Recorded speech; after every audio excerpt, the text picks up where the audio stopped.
সামিয়া। সামিয়া, ওকে। সামিয়া বয়স? আমার বয়স 24 রাইট নাও। কোথায় জন্মগ্রহণ করেছেন, মানে জন্ম জেলা? পড়াশোনা করছেন নিশ্চয়ই? কিসে পড়ছেন? আমি কম্পিউটার সায়েন্সে পড়ছি। আচ্ছা, কম্পিউটার সায়েন্সে পড়ছেন।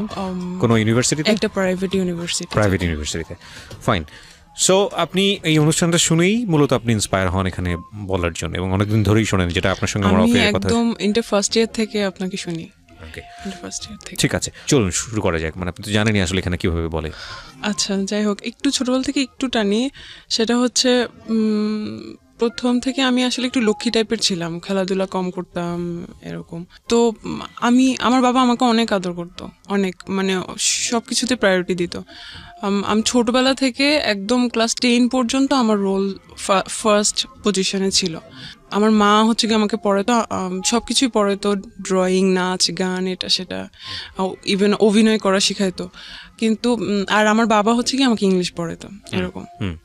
আমি স্কুল চেঞ্জ করি, কারণ হচ্ছে কি গ্রামে ভালো সায়েন্স বা এটা সেটা থাকতো না, সায়েন্সের টিচার পাওয়া যেত না।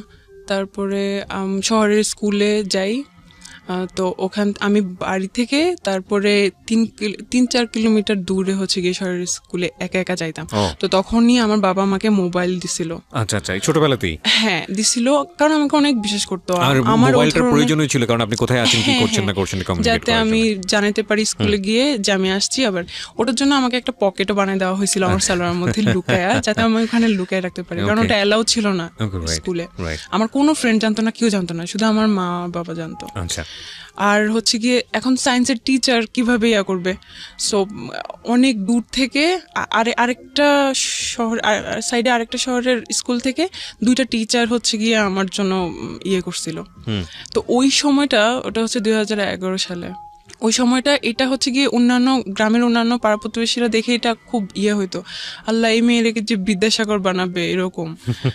খুব করতো আর কি, সবাই অবাক হইতো, মেয়েকে এত পড়াশোনা করায় কি হবে, কি হবে, আপনাকে কি খাওয়াবে। আমাদের গ্রামাঞ্চলের কথাবার্তা, সামাজিকতার জায়গাটা থেকে অনেক সময় বলা হয়। তখন থেকেই হচ্ছে গিয়ে বিয়ে শাদী। আমার বাবা খুব, আমার এত দূর পর্যন্ত আসার পেছনে আমার বাবা খুব চাইতো যে এটা সেটা হয়ে আছে। যাই হোক, তারপরে হচ্ছে গিয়ে আমার অনেক কষ্ট হয়ে যেত, আমি স্কুল থেকে এসেই সময় পাইতাম না। তারপর 10-15 মিনিট সময় পাইতাম হয়তো খাওয়ার জন্য, তারপরে আবার 2টা টিচার চলে আসতো, আবার ওখানে বসতে হইতো, মানে এভাবে আমি খুব টায়ার্ড হয়ে যেতাম। তো আমার বাবা চিন্তা করলো যে ওখানে বাসা নেই, ওই শহরে ওখানে বাসা নেই, তারপর ওখানে আসা যাওয়া হবে, আর ওখানে ব্যাচে তখন তো অনেক টিচার পাওয়া যাবে ওখানে। তো ওখানে চলে গেলাম, ক্লাস 10-এর বছর ওখানে থেকেই হচ্ছে গিয়ে করলাম। আমার রেজাল্ট আল্লাহর রহমতে অনেক ভালো হইলো। তারপরে হচ্ছে গিয়ে যে গ্যাপটা আমার এসএসসির পরে, যে গ্যাপটা, ওই সময় যে মোবাইলটা আমাকে দিছিল ওই মোবাইলটা আবার নিয়ে গেছিল, যখন আমি হচ্ছে গিয়ে শহরে যখন ছিলাম তখন হচ্ছে নিয়ে গেছিল, কারণ ওটা তো দরকার ছিল। হ্যাঁ, তখন আমি আমার মায়ের ফোন থেকেই লাগলে দরকার হলে ইউজ করতাম। তারপরে হচ্ছে গিয়ে আবার ওইটা আমাকে ব্যাগ দিছিল, ওই ফোনটা। তখন আমার নতুন ফোন, আমি তো সব যাদের ফোন ছিল সবাইকে নাম্বার দিচ্ছি, আমি ফোন কিনছি, এই তো সবার সাথে কথা বলতাম, অনেক গল্প করতাম। তো যাদের সাথে আমি আবার একটু লক্ষ্মী টাইপের ছিলাম, বাট হচ্ছে গিয়ে এটা আমার ফ্যামিলিতে সবাই জানতো লক্ষ্মী টাইপের ছিলাম, কিন্তু ক্লাসে আমার অন্যরকম একটা চেহারা ছিল। আমি সবার সাথে একটু ঝগড়া করতাম আর কি, না মেয়েদের সাথে না, কিন্তু ছেলেদের সাথে আমার ঝগড়া লাগতো বেশি। আর ছেলেরা বলছে সারাক্ষণ ক্লাসের মধ্যে কাজ করে এরকম।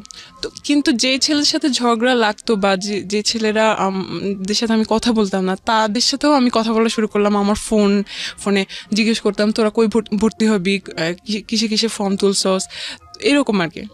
তারপরে হচ্ছে গিয়ে এরকম।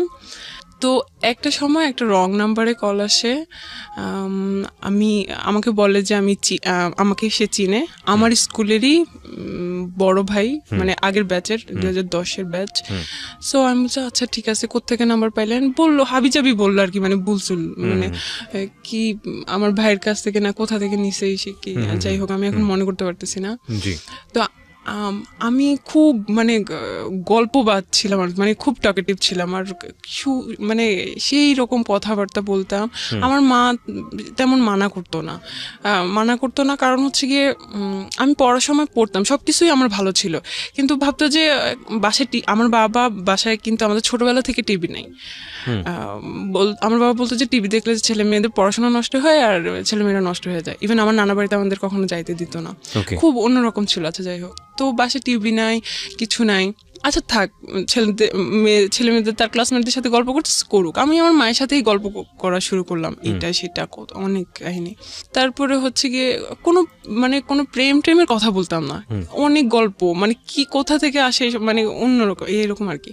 তো কথা ওই ছেলেটা, আমি তো এমনিতেই অনেক অনেক গল্প করতাম, কিন্তু ওই ছেলেটা একটু বেশি মানে আরো বেশি কথা বলতে চাইতো। তো সবসময় তো আমার বাবা থাকতো বা আমি অন্যান্য কাজ করতাম, এরকম কথা বলা পসিবল হতো না।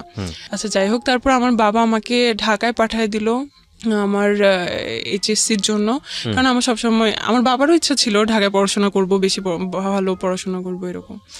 তো ঢাকায় হোস্টেলে রাখে নাই কারণ আমি নষ্ট হয়ে যাব বা অন্য কিছু হতে পারে। তো তার বোনের বাসায় আমাকে রেখে দিল, ওখানে এসে বিশ্বাস করলো আর কি।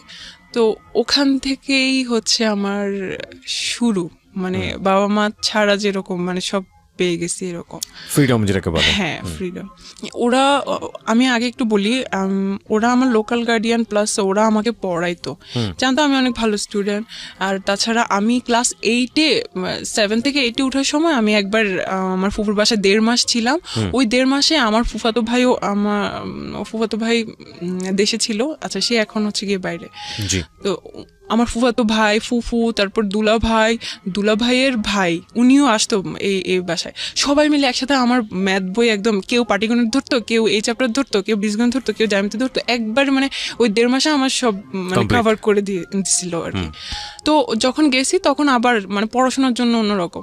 তো 7 তারিখ, মের 7 তারিখ মেবি, আমার মনে পড়তেছে না, 2012 সালের আমার এসএসসি রেজাল্ট দিছিল। ওই দিনই হচ্ছে কি আমার ভাই দেশে আসছে বিয়ে করার জন্য। কোন ভাই? আমার ফুফাতো ভাই। যে ভাইটা আমার, যার বাসায় আপনি আছেন, হ্যাঁ যে বাসায় আছি আর কি। তো হচ্ছে কি আমার রেজাল্ট দেখে এত খুশি হয়েছিল, মানে ওনারা সবাই আমাকে নিয়ে অনেক প্রাউড করতো।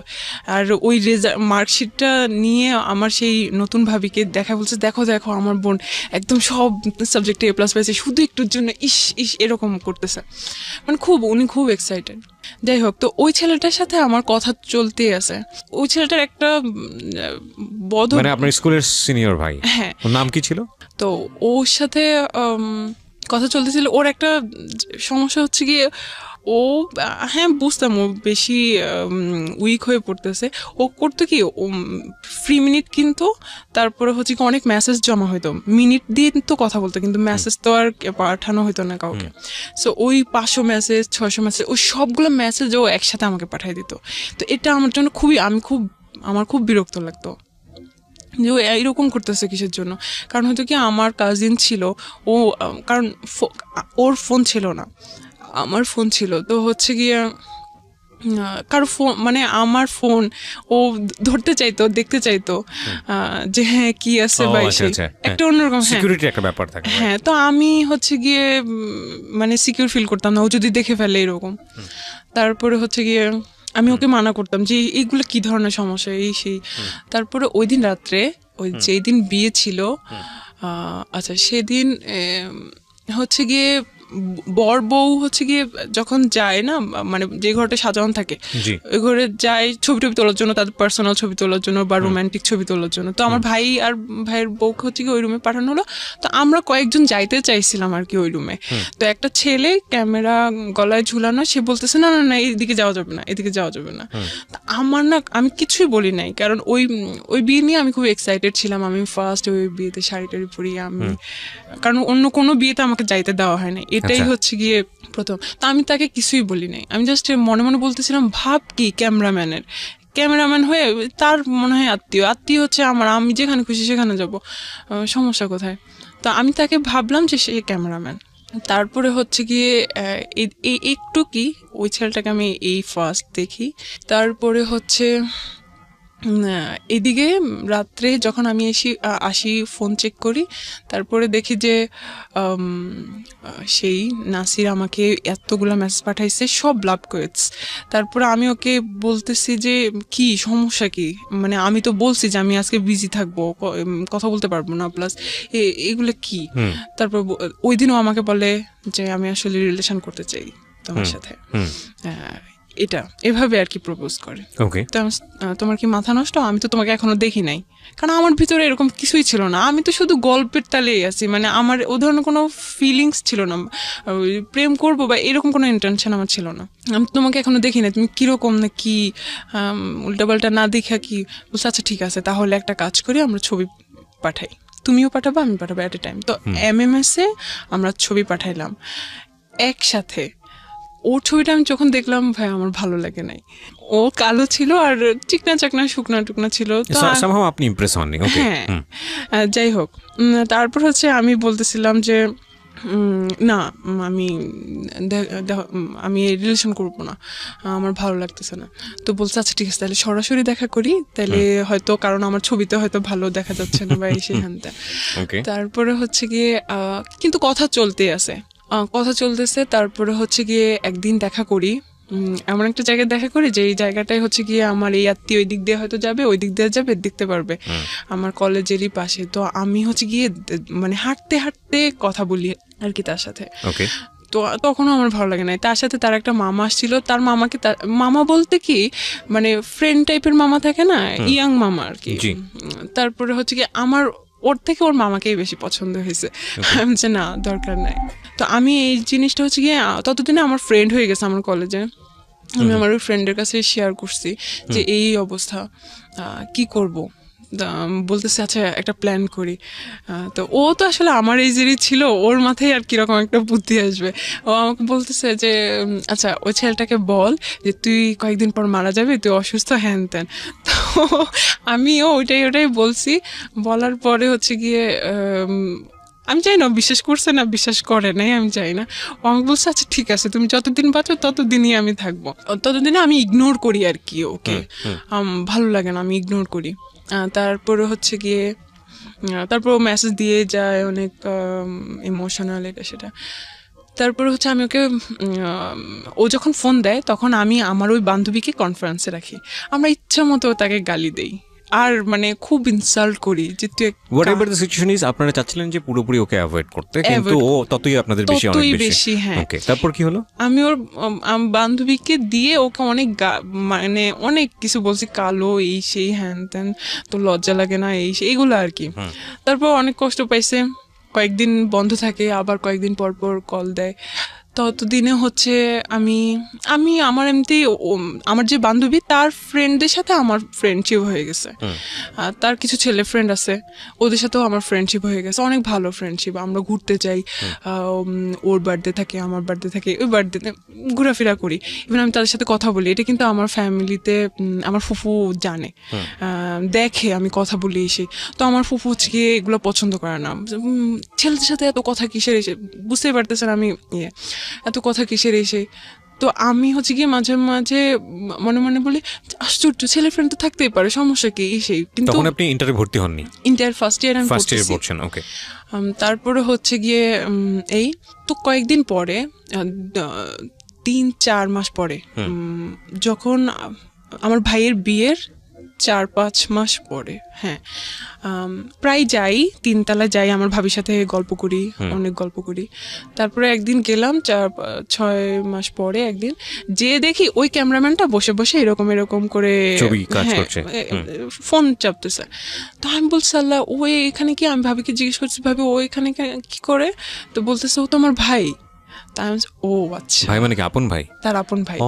তা আমি বলতেছি যে ও তার আপন ভাই, কিন্তু আপনি যে ফুফু যে একটা ছবি দেখালো বাড়িতে নিয়ে গেলো, ওইটা কে ছিল? বলছে ওটা আমার খালাতো ভাই ছিল, আচ্ছা, এটা হচ্ছে আমার আপন ভাই। আমি বলছি ও আচ্ছা, এর নাম হচ্ছে গিয়ে সজীব। তারপরে হচ্ছে গিয়ে আচ্ছা বুঝলাম, এই চিনলাম আর কি। তারপরে আমি আমার মতো করে কলেজ করতেছি, ফ্রেন্ডের সাথে ঘোরাঘুরি করতেছি, আড্ডা দিতেছি, পড়াশোনা করতেছি, সব আমার মতো করেই চলতেছে। মাঝে মাঝে ফুফু বকা দেয়, এটা সেটা আছে, যাই হোক। তো কয়েকদিন পরে আরও 4-5 মাস পরে আমাদের হচ্ছে গিয়ে দাওয়াত থাকে ভাবির বাসা থেকে। দাওয়াত থেকে আমাদের সবাইকে দাওয়াত দিছে। সেদিন আমার হচ্ছে গিয়ে কোচিং থাকে, ব্যাচ থাকে 3টার দিকে। তো এমন সময় ওরা যাবে, ওরা আগেই বের হয়ে যাবে। তো আমি হচ্ছে গিয়ে বলছি যে আমি চাইতে পারবো না, আমি কোচিং থেকে তাহলে যাব। বলছে আচ্ছা ঠিক আছে, তাহলে তুই কোচিং থেকে যাস, আমরা সবাই বাসা থেকে বের হই, কারণ বাসায় তো কেউ থাকবে না। তারপর সবাই ভাবির বাসা চলে গেল, আমি কোচিংয়ে চলে গেলাম। আমি কোচিং থেকে যে এখন যাব, আমি এখন লোকেশন চিনতেছি না, কারণ আমি তো একা একা যাইতেছি। তারপরে হচ্ছে গিয়ে আমি ফোন দিলাম ভাবিকে যে কোথায় এটা। ফোন ধরছে সেই সজীব ভাইয়া। ফোন ধরার পরে আমি বলতেছি ভাইয়া জায়গাটা কোথায়, আমি তো একা আসতেছি, আমি চিনতেছি না। তো বলতেছে যে এখানে আসেন, এই জায়গায়। তো আমি গেলাম, নর্মাল কথাবার্তা। তারপরে হচ্ছে গিয়ে ঘুরলাম ফিরলাম, আচ্ছা যাই হোক।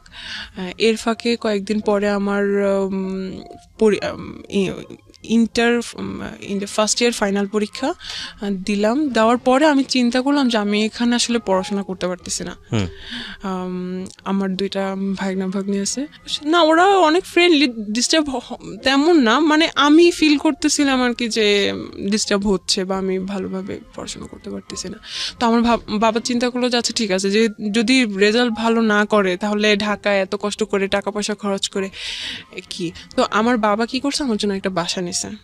আবার বাসা নিছে, ওখানে হচ্ছে গিয়ে আমার মা কয়েকদিন পর পরে আসে, অল্টারনেট করে কয়েকদিন আমার মা আসে, কয়েকদিন আমার বাবা আসে, কারণ বাসায় তো আরো আমার ভাই বোনরা আছে, ওদের পড়াশোনা আছে। তারপরে আপনাকে একা বাসায় দিল বাড়িওয়ালা? হ্যাঁ, আমার বাবা মা তো যায়। ও আচ্ছা, মানে অল্টারনেট করে, হ্যাঁ ফ্যামিলি বাসা। তারপরে হচ্ছে গিয়ে যদি আমার বাবা মা না যেতে পারে, আমার বড় একটা আপুকে পাঠিয়ে দেয়, মানে অল্টারনেট করে কেউ থাকেই। আর সব সময় থাকার জন্য আমাদের একটা এখন কাজের মেয়ে বলবো না, কারণ ও আমাদের বোনের মতো হয়ে গেছে, একদম ছোটবেলা থেকে ওকে নিয়ে আসছি। তো ওকে পাঠিয়ে দিছে, কারণ যাতে খাওয়া দাওয়া, জামা কাপড় ধোয়া, এভরিথিং যাতে ও করে, আমি যাতে শুধু পড়াশোনা করতে পারি। আমার হচ্ছে টেস্ট পরীক্ষার কিছুদিন আগে হচ্ছে কি আমি ফেসবুক আইডি খুলি, মানে ওর সাথে কথা হয়, একটু কথা হয়, বেশি একটা কথা বলি না। আমি ওকে বুঝাই যে না এটা হবে না, আমি পারবো না। তার বলছে আচ্ছা ঠিক আছে, আমি তোমার সাথে একটু কথা বলি। মানে ও অনেক হেল্পলেস ছিল। আচ্ছা যাই হোক, হেল্পলেস বলতে ও অনেক ইমোশনাল ছিল, কিন্তু কিছু করতে পারতেছে না বলে অ্যাটলিস্ট চাইতো যে অ্যাটলিস্ট তাহলে কথা বলি, এরকম। যাই হোক, তারপরে আমি ফেসবুক আইডি খোলার পর তো এখন আরো খুশি। হ্যাঁ, ফেসবুকে আমার একে তাকে হচ্ছে গিয়ে অ্যাড করা শুরু করছি। দেন আমি ভাবিকে বলে আমার ফেসবুক আইডি খুলছি, রিকোয়েস্ট দিছে আপনি ইয়া করেন। ইভেন ভাবির আইডি থেকে আমি কেউ রিকোয়েস্ট পাঠাইছি। বলতেছে যে কে রিকোয়েস্ট পাঠানোর পরে আমি বলছি যে এরকম আমি আপনার আপুর ননদ। তো বলছে আচ্ছা ঠিক আছে, একটু কি কথা হয়েছে। তারপরে আমার রেজাল্ট দিল, আলহামদুলিল্লাহ ভালো। আমি মেডিকেলের জন্য প্রিপারেশন নিতে থাকলাম। ওই সময় আমি ফেসবুকে ছবি আপলোড করি, কমেন্টে উনি একটু কমেন্ট করে, কমেন্টে কথা হয়, এমন টাইপের কমেন্ট করে যেটাতে আমার অ্যান্সার দিতে হবে, মানে আমিও যাতে রিপ্লাই দেই, এরকম টাইপের। তো উনি অনেক ভালো বাংলা জানে। আচ্ছা, উনার বাংলা মানে বুঝতে গেলে আমাকে সারাদিন লাগতো উনার অ্যান্সার তৈরি করতে, তারপর আমি একটা অ্যান্সার দিতাম এমন। তারপর আপনার ভাবির ভাই, তাকে আমার অনেক ভালো লাগতো বলতে উনি খুব পার্সোনাল, মানে আপনার কাছে মনে হচ্ছে পার্সোনালিটি সম্পন্ন একজন মানুষ। হ্যাঁ, ওকে। বাসার সবাই ওনাকে অনেক ভালো জানতো। তো কিন্তু আমি ভাইয়া হিসেবে দেখতাম, ওগুলো আমার মাথায় ছিল না। তারপরে টুকটাক কথা হয়, এখন কথা আস্তে আস্তে বাড়তেছে, প্রতিদিনই কথা হয়, কিন্তু 1-2টা মেসেজ এরকম আর কি, প্রতিদিন কথা। জি। তারপরে হচ্ছে একদিন সে আমাকে বলে আপনার ফোন নাম্বারটা দিয়েন। আমি যে হ্যাঁ, আপনি তো ভাবির কাছ থেকে আমার ফোন নাম্বার নিতে পারেন। বলছে আসলে এটা খুব ডিসঅনেস্টি হয়ে যায়, আপনি নিজেরটা নিজেই দেন। আমি যে এত ঢং করার তো কিছু নেই, আচ্ছা ঠিক আছে নেন, আমার তো কোনো সমস্যা নেই। তারপর সেদিন আমাকে একটা জাস্ট মিস কল দেয়, এই ফার্স্ট উনি আমাকে আমার ফোনে মিস কল দেয়। ওকে, একটা চলেন দেখা করি। আমি যে হ্যাঁ, আপনি বাসায় আসেন, বাসায় আসলেই তো আমাকে দেখতে পারবেন, কথা হবে। বলছে সব কথা কি আর বাসায় বলা যায় সবার সামনে? তো তখন আমি বুঝলাম যে উনি ফ্লার্টিং করতেছে। তারপরে মাঝে মাঝে উনি বলতো যে আমার এই জিনিসগুলো ভালো লাগে না, ওই জিনিসগুলো ভালো লাগে না। আমি মাঝে মাঝে বলতাম উনি এত লাইকস ডিসলাইকস বলার তো দরকার নেই আমাকে। তারপর হচ্ছে গিয়ে বলতো যে বহুগামিতা একটা মেয়ে যে অনেকজনের সাথে রিলেশন করে এট এ টাইম, এই জিনিস ওনার পছন্দ না, এগুলা বলতো। তো আমি হ্যাঁ এগুলা তো আসলে চিটিং, এগুলো আমারও পছন্দ না। উনিও কিন্তু জানতো, উনিও দেখতো যে আমি আসলে কথা বলি, আমার অনেক ফ্রেন্ড সার্কেল আছে। আচ্ছা, একদিন আমি আমার কাজে যাই, আমি তখন হচ্ছে কি ভার্সিটি কোচিং করতেছি, শেষ পর্যায়ে আর কি, আমি মেডিকেলে চান্স পাই না দেন।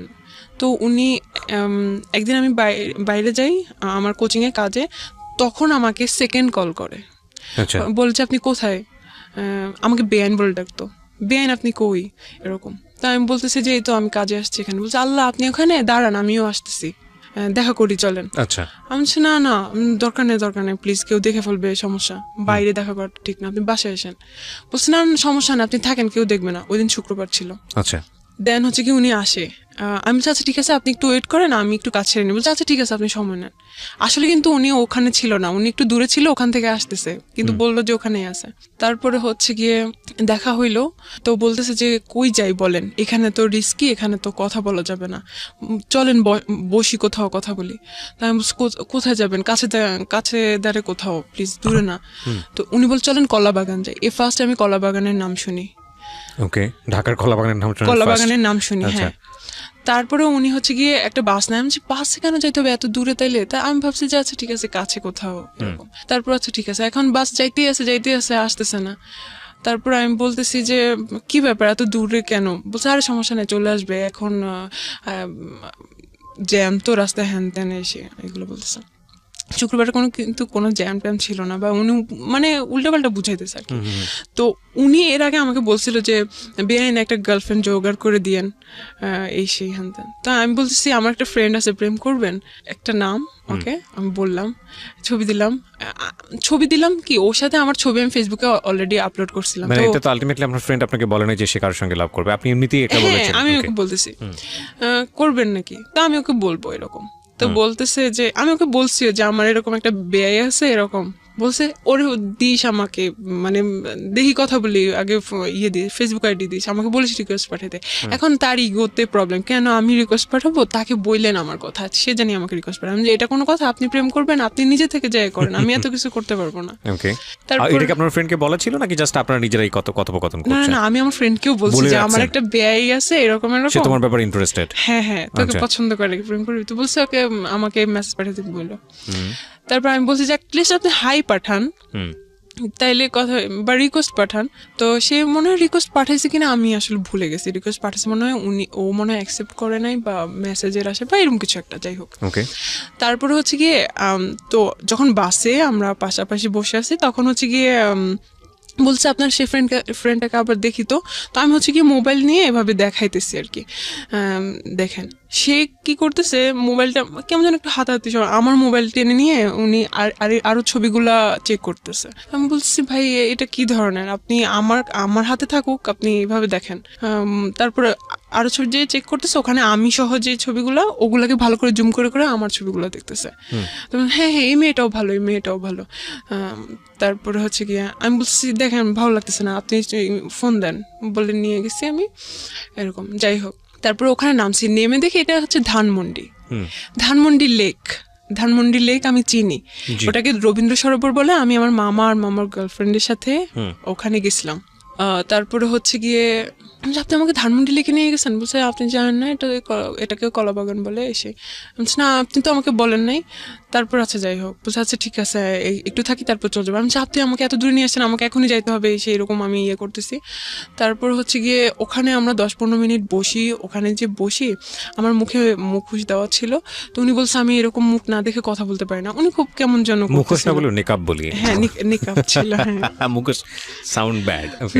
তারপরে হচ্ছে গিয়ে বলছে আমি এভাবে না দেখে কথা বলতে পারি না। আমি আপনার সমস্যা কি, আপনি এরকম করতেছেন কেন, এরকম হাতাহাতি করতেছেন কেন, আমার কাঁধের উপর হাত দিতেছে। আমি সমস্যা কি, আপনি ওনার সাথে বয়সের ডিফারেন্স কত ছিল আপনার? ওনার সাথে বয়সের ডিফারেন্স হচ্ছে আমার 4 বছরের ছিল, কিন্তু একাডেমিক ভাবে ওনার বয়সের আমার সাথে ছিল 6 বছরের। ওকে। তারপরে হচ্ছে গিয়ে যে ভাই আপনি এরকম করতেছেন কিসের জন্য। তারপর উনি মনে কিছু বলতে চাচ্ছে কিন্তু কিছুই বলতেছে না, ওনার অ্যাটিটিউডগুলো আমার ভালো লাগতেছে না।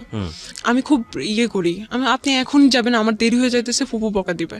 তারপরে হচ্ছে কি উনি একটা সিএনজি নেয়, সিএনজিতে করে আমরা যাচ্ছি, যাওয়ার সময় এখন সিএনজিতে সে আমার হাত ধরে, শক্ত করে ধরে রাখে। আমি এখন হাত ছোড়াছুড়ি করতেছি যে আপনি ছাড়েন, এমন করতেছেন কেন, আমার ভালো লাগতেছে না। তো বলছে আমার দিকে তাকাও। ওই ফার্স্ট উনি আমাকে তুমি করে বলছে, এর আগে কিন্তু আপনি আপনি করে বলতো। তারপরে হচ্ছে গিয়ে আমার দিকে তাকাও বলে হচ্ছে গিয়ে আমার হাত ওনার বুকের উপর রেখে বলতেছে, কিছুই বলতেছে না, বলতেছে ওনার দিকে তাকাইতে। আমি তাকাই দেখি যে ওনার চোখ অনেক লাল হয়ে আছে, মানে একটু পানি পানি হয়ে আছে। সিএনজিওয়ালা তখন কি করছিল, ড্রাইভ করছিল না পিছনে তাকিয়ে ছিল? সিএনজিওয়ালা তো ড্রাইভ করতেছিল, এটা পিছনেই আর কি। তো আমি একটা কথা বলি, আমরা এই সবসময় তৃতীয় পক্ষ অস্বীকার করি, মানে খুব বিশেষ বিশেষ কিছু মোমেন্ট ঘটে যায় আমাদের লাইফে, প্রত্যেকের জীবনে হয়তো বা এই বিষয়গুলো আছে কম বেশি, রিক্সা এবং হচ্ছে সিএনজি, এবং আমরা সবসময় থার্ড পার্টি যেটা থাকে, যিনি রিক্সা চালাচ্ছেন কিংবা যিনি সিএনজি ড্রাইভ করছেন তাকে অস্বীকার করি এবং মনে করি যে ও কিছুই বোঝে না, ও কিছুই জানে না, ও এসবের একেবারে ইনভলভ না। কিন্তু আমার কাছে মনে হয় যে ও সব বিষয়গুলো খেয়াল করে। তো এটা আসলে এরকম সিনারি আমার কাছে মনে হয় যে ওই যে বলা হয় না, আমরা ছোটবেলায় দেখতাম যে গাড়িতে ওঠার পরে যে চালকের সঙ্গে কথা বলবেন না। কথা কেন বলবো না? কারণ এটা কথা বললে তার কনসেন্ট্রেশন নষ্ট হতে পারে, এটা অ্যাক্সিডেন্ট ঘটে যেতে পারে। তো আমার কাছে কেন জানি মনে হয় এইরকম সিচুয়েশন সিএনজি কিংবা রিক্সাতে ঘটানো, এটা কথা বলার চাইতেও ভয়ঙ্কর রকমের দুর্ঘটনার মুখোমুখি আমরা হয়ে যেতে পারি, কারণ তখন ফুল কনসেন্ট্রেশনটা তার পিছন দিকে চলে আসে। সো এগুলো না করাটাই বেটার। ওকে, যাই হোক, বলেন তারপর হচ্ছে গিয়ে তো আমি বুঝলাম যে আসলে উনি রিলেশন করতে চাচ্ছে বা উনি আমাকে পছন্দ করে এরকম কিছু, বাট উনি কিন্তু এরকম মুখে কিছুই বলে নাই, শুধু চোখ লাল এটা দেখাচ্ছে। আমি নিজেই সব বুঝে নিছি, এরকম একটা অবস্থা। তা আমি জাস্ট ওনাকে একটাই কোশ্চেন করছি যে এটা কিভাবে সম্ভব, আপনি কি পাগল হয়ে গেছেন, এটা কিভাবে সম্ভব, আমাকে তো মেরে ফেলবে, সিডর হয়ে যাবে, ঘূর্ণিঝড় হয়ে যাবে বাসায়। তারপর বলতেছে আমি সবকিছু ম্যানেজ করবো। আমি বলতেছি কি ম্যানেজ করবেন আপনি? বলছে আমার ফ্যামিলির কেউ তোমাকে কিছু বলবে না, কারণ সবাই উনাকে অনেক প্রায়োরিটি দেয়, উনি একমাত্র ছেলে। আচ্ছা, ওভার কনফিডেন্ট। হ্যাঁ। তারপরে হচ্ছে গিয়ে আমি বলছি আপনার ফ্যামিলি আপনি রাখেন আপনার কাছে, কিন্তু আমার ফ্যামিলি তো জীবনও মানবে না। বলছে আমি ওটাও ম্যানেজ করব একদিন। আচ্ছা, তারপরে হচ্ছে গিয়ে এভাবেই চলতে থাকলো। আমি বাসায় গেলাম, বাসায় গিয়ে আমি চিন্তা করতেছি যে আসলে আমি কি করতেছি। উনি কিন্তু দেখতে অতটা সুন্দর না, বাট উনার কথাবার্তা, উনার কথার স্টাইল, তারপর অনেক যুক্তি সহকারে কথা বলতো। সামহাও আপনি ওনার পার্সোনালিটি আপনার ভালো লাগতো? আমার খুবই ভালো লাগতো। বাসায় যে আমি চিন্তা করলাম উনি হয়তো আমার রিলেটিভ, উনি আমাকে ধোকা দিবে না, কারণ আমি ততদিনে বুঝে গেছি ঢাকায় কি হচ্ছে না হচ্ছে, রিলেশন মানে কি, বা কয়েকদিন নিয়ে করে টাইম পাস করে চলে যায় সে। আমি বলছি উনি আমাকে হয়তো ধোকা দিবে না, ওনার কাছে আমার প্রায়োরিটি থাকবে, ছেড়ে যাবে না। এই তাছাড়া ওনার সাথে আমার বয়সে ভালোই ডিফারেন্স আছে, উনি ভালোভাবে স্টাবলিশ হতে পারবে, হয়তো আমি ভালো থাকবো। এই চিন্তা করে আমি শুরু হইলো রিলেশন। মানে আপনি ওকে করলেন ফাইনালি, ঠিক আছে আমার দিক থেকে ওকে। তখন আপনি ইন্টার সেকেন্ড ইয়ারে পড়ছেন না ফার্স্ট ইয়ারে? তখন হচ্ছে গিয়ে ইন্টারমিডিয়েট শেষ, আমি ভার্সিটিতে ভর্তি হব আর কি নভেম্বর। মানে অ্যাডমিশন টেস্টের জন্য প্রিপারেশন নিচ্ছেন ওই সময়টাতে? হ্যাঁ, পরের দিনই আমরা ঘুরতে যাই কোথাও। আমি তখনও বুঝে উঠতে পারি নাই জিনিসটা কি, একটা পাবলিক প্লেসে একটা পার্ক, বাট রাস্তা আর কি ভিতরের দিকে না, রাস্তার দিকে মানুষ যাওয়া আসা করতেছে, অনেকে জগিং করতেছে, সেই ওই জায়গায় সে আমাকে টান দিয়ে ধরে হচ্ছে গিয়ে ফার্স্ট কিস করে। আমি খুব শকড হই, মানে আমি খুবই লজ্জা পাই, আমার হাত পা তখন কাঁপতে থাকে, খুবই অবস্থা খারাপ, কারণ আমি তখনও ভাইয়া ডাকি, আমি 3 মাস পর্যন্ত ভাইয়াই ডাকতেছিলাম। Basically he was super fast, এবং আপনার জায়গা থেকে আপনি একদম, হ্যাঁ, আমি খুব মানে শক হই আর কি। যাই হোক, ফার্স্ট থেকে আমি দেখছিলাম উনি খুব অন্যদিকে আর কি, তো আমি ভাবছি উনি বলতো যে ইন্টেন্স গুলো ভালো লাগতো না, কিন্তু তারপর দিকে আমি চিন্তা করতাম আচ্ছা ঠিক আছে, সে তো আমার বয়ফ্রেন্ড, বা আচ্ছা ঠিক আছে, আমি পরে এটাকে আবার ইজি ভাবে নিতাম, কিন্তু ফার্স্ট ভালো লাগতো না। তারপরে হচ্ছে গিয়ে কথাবার্তা হয়, সবই ভালো ঠিক আছে। 2 মাস পরে সে না অন্যদিকে কথাবার্তা বলে, অন্য কিছু চায় আর কি। তো আমি বলতেছি ঠিক আছে আপনি তাহলে আমাকে বিয়ে করেন। তো বলতেছে যে বিয়ে জিনিসটা কি? বিয়ে কি মানে? বলতেছে যে আমি যদি বলি হ্যাঁ, তুমি যদি রাজি থাকো তাহলে এটাই বিয়ে, এটাই এটা কোনো কথা, কোনো লিগেল কিছু নেই। সে বলছে লিগেল কি, ওটা জাস্ট আ পেপারস। তুমি তোমার বাবা মায়ের কাবিননামা দেখছো কখনো? তার মানে কি তারা লিগেল না? এরকম তুমি তোমার দাদা দাদির ম্যারেজ সার্টিফিকেট দেখছো, তার মানে ওরা লিগেল না, এরকম উদ্ভট লজিক দিত। তো মাঝে মাঝে আমি খুব বলতাম এগুলো উল্টাপাল্টা লজিক দিতেছেন কিসের জন্য, মাঝে মাঝে ইয়ে করতাম, মাঝে মাঝে ও আমাকে এমনভাবে বুঝাই দিত যে ওটাই সঠিক, আমি ওটাই বুঝতাম। তারপরে আচ্ছা ঠিক আছে হইলো কিছু একটা। তারপরে হচ্ছে গিয়ে আমি তখন থেকে ভাবতাম ওকে সে আমার হাজব্যান্ড। মানে ওর প্রস্তাবে আপনি আলটিমেটলি সামহাউ আমাকে ওভাবে তৈরি করে নিছে, ওভাবেই আমার মাথার মধ্যে দিছে তুমি আমার ওয়াইফ, আমি তোমার ইয়ে, এটাই হচ্ছে গিয়ে বিয়ে। ওকে, সো আপনি এটা এগ্রিও করেছেন? হ্যাঁ, কারণ আমাকে এমন ভাবলো, আমি যখন জিজ্ঞেস করতাম এইটা তাহলে কি, ওইটা তাহলে কি, ও ওভাবেই বুঝাই দিত সুন্দর করে। ওকে, একটা 3-4 মাস পরে হচ্ছে গিয়ে ও এগুলা আমার ফ্রেন্ড সার্কেল এগুলা নিয়ে ইয়া করতো। আমি হচ্ছে গিয়ে আমি খুব গল্প পাচ্ছিলাম বলতাম না, আমি হচ্ছে গিয়ে ও খুব কম সময় দিত আমাকে, যদি দিনে 1 মিনিট কথা হইতো আমি ভাবতাম যে অনেক কথা হয়ে গেছে এরকম। বাট ডাকার সময় যখন দেখা করতাম, ডাকার সময় ওই পর্যন্তই, ওগুলা ঠিক আছে, দেন কোনো কথাবার্তা নাই, শুধু ওই জন্যই ডাকতো আর কোনো কথাবার্তা নাই। ওকে, বলতো আমি বিজি, আমি অফিসে এই সেই হ্যানতেন, অফিস করতো, হ্যাঁ আমি বিজি এই সেই হ্যানতেন, আমি পারি না, বসটা থাকে সামনে, কলিগরা থাকে, কথা বলতে পারি না। তার 1 মিনিটও দিনে ইয়ে হইতো না। আমি বলতাম সিগারেট খাওয়ার টাইম তো অ্যাটলিস্ট আমার সাথে কথা বলতে পারেন, আমি আপনি করে বলতাম, কখনোই তুমি করে বলি না, অনেক অনেক সম্মান করতাম, যা বলতো তাই বিশ্বাস করতাম যে ওটাই রাইট বলতে। আর মাওলানা তারপরে হুজুর এদের বিরুদ্ধে অনেক কথা বলতে, ওদের এইসব জিনিস আমার ভালো লাগে না। এরা এখন নতুন নতুন এইসব রুলস তৈরি করে, ধর্ম ব্যবসা করে, এই সেই এগুলা। তো আমি বলতাম ও আচ্ছা হ্যাঁ ঠিক আছে, এমনভাবে বুঝাই দিত, আচ্ছা আমি ওভাবে ইয়ে করতাম। তো আমি একদিন ওকে ইয়ে করতেছি যে আমার একটা ফ্রেন্ড অস্ট্রেলিয়ায় গেছে স্টুডেন্ট বিষয়ে, ও অনেকদিন পর আমাকে ইয়ে করছে, নক করছে, আমি কথা বলতেছিলাম আমার সাথে, তখন থেকে রিয়াকশান শুরু। তো বলতেছে যে একটা ভদ্রঘরের মেয়ে কি এরকম করে কথা বলে, তুমি তো একটা এরকম খারাপ, এই সেই। হোয়াটসঅ্যাপ বন্ধ, হোয়াটসঅ্যাপ চালাইতাম, হোয়াটসঅ্যাপ বন্ধ। মানে তখন আপনার উপরে কর্তৃত্ব খাটানো শুরু করলো? আল্লাহ, এটা তো হচ্ছে গিয়ে 1 মাস পর থেকেই, 1 মাস পর থেকে। তো আমি ভাবতাম যে এটা হচ্ছে, কারণ হাজব্যান্ড টাইপ, কারণ মানে আমি ভাবতাম যে হ্যাঁ ঠিক আছে, এটাই মনে হয় অনেক কেয়ার করে, অনেক লাভ করে, আমি ওটাকে খুব ইজিভাবে দেখতাম।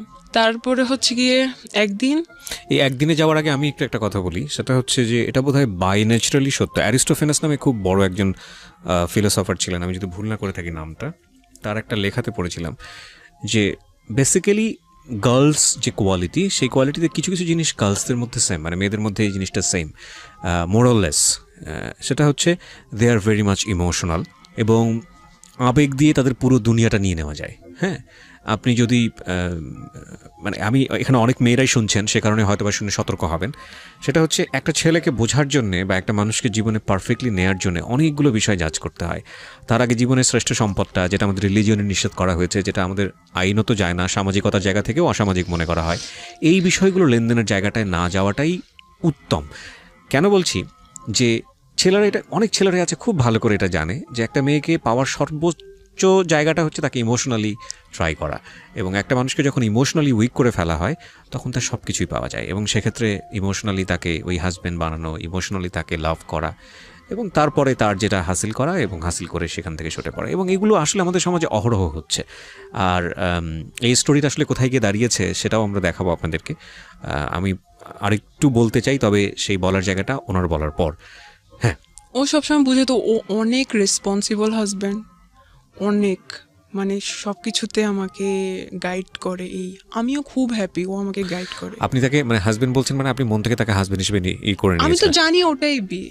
আপনি জানেন ওটাই বিয়ে? হ্যাঁ, আমাকে তো ওভাবেই বুঝাইছে। তো আপনি ছোটবেলা থেকে দেখে আসেননি বিয়ে মানে কি? আমি দেখে আসছি, কিন্তু ও তো আমাকে পুরা সব ইয়ে করে দিছে। এখানে একটা বিষয় খেয়াল রাখবেন, যারা এই ভিডিওটা ইউটিউবে দেখবেন এবং একই সাথে যারা রেডিওতে শুনছেন, আমি খুব বিরক্ত বোধ করি একটা জায়গাটাতে, সেটা হলো আমরা সবসময় যিনি গল্পটা বলেন তাকে জাজ করি। আরে ভাই, সে আমাদের সমাজের বিচ্ছিন্ন ঘটনা না, যাকে এখানে নিয়ে আসা হচ্ছে সে বিচ্ছিন্ন ঘটনা না, তার মতো ভুল অনেকেই করেন। তার ভুলটা শুনে তাকে শুনে যাতে করে আপনি কোনো ভুল না করেন, আপনার চারপাশে যাতে কোনো ভুল না হয় সেটার দিকে খেয়াল করেন। তাকে গালমন্দ করা, আপনি আপনার জায়গা থেকে অসম্ভব রকমের সাধু একজন পুরুষ নিজেকে ভেবে বা মহিলা নিজেকে ভেবে অন্য একজনকে গালমন্দ করা, এটা কিন্তু আসলে আমাদের অনুষ্ঠানের উদ্দেশ্য না। এটা শুধু আমাদের ইউটিউবে হয় না বা অন্য ফেসবুকে, সব জায়গাতে আমি দেখি যে কোনো একটা কিছু ঘটে গেলেই সঙ্গে সঙ্গে তাকে ডিরেক্টলি গালিগালাজ করা। আরে ভাই, তার ঘটনা থেকে আমি কি শিখলাম, তাই না? এটা হচ্ছে মূল বিষয়।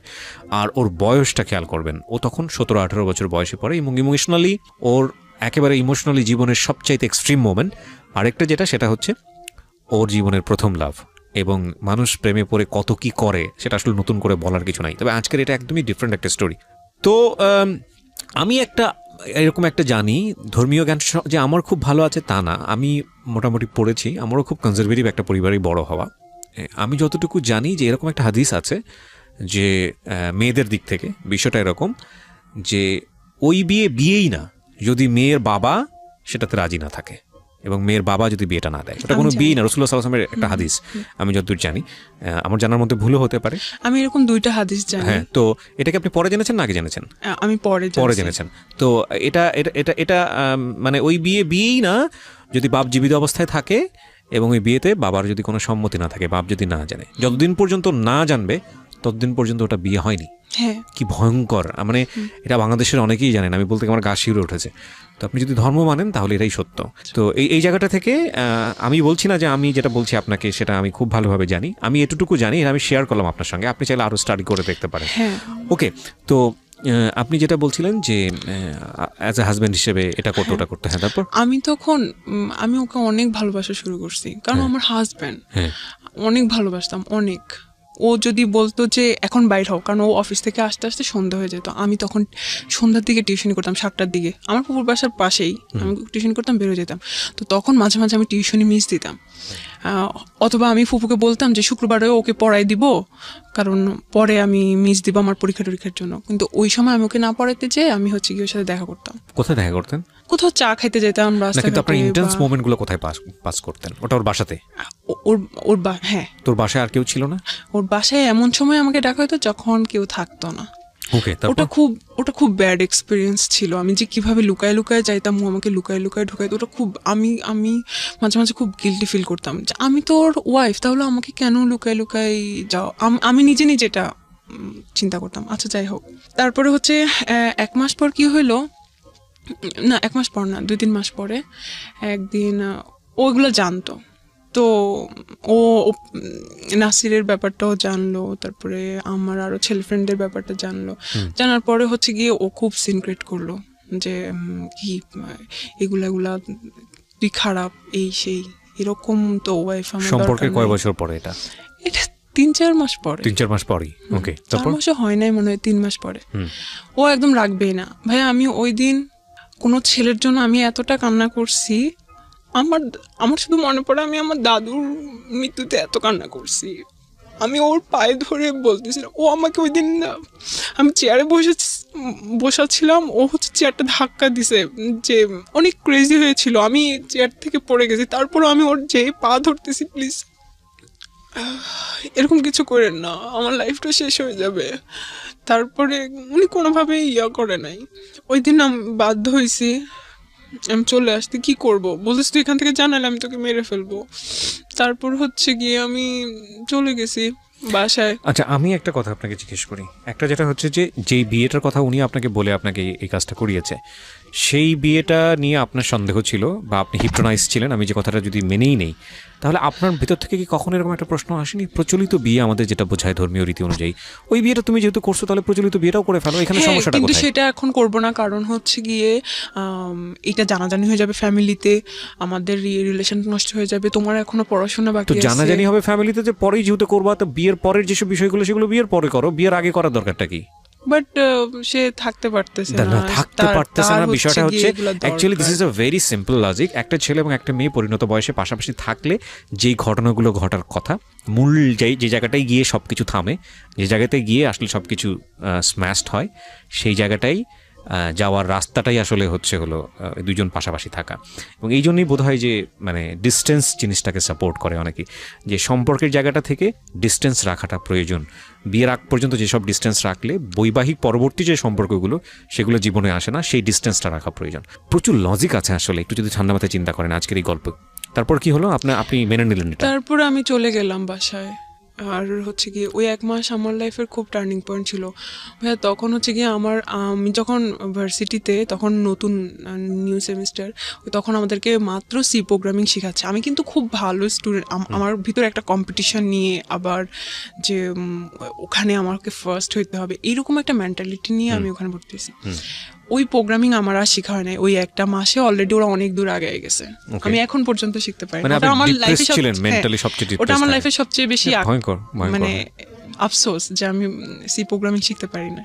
যাই হোক, তারপরে হচ্ছে গিয়ে ওই 1 মাস এমন অবস্থা, আমার খাওয়া দাওয়া তো বাদ। তারপর শুধুমাত্র একটা বান্ধবী জানতো, যে কিনা আমার ভাবির স্টুডেন্ট ছিল। আচ্ছা, সে জানতো আবার সজীবের কথা, তো বলতো যে ধৈর্য ধরো, হয়তো উনি আসবে। তারপর আমিও ফোন দেই নাই, ও ফোন দেয় নাই।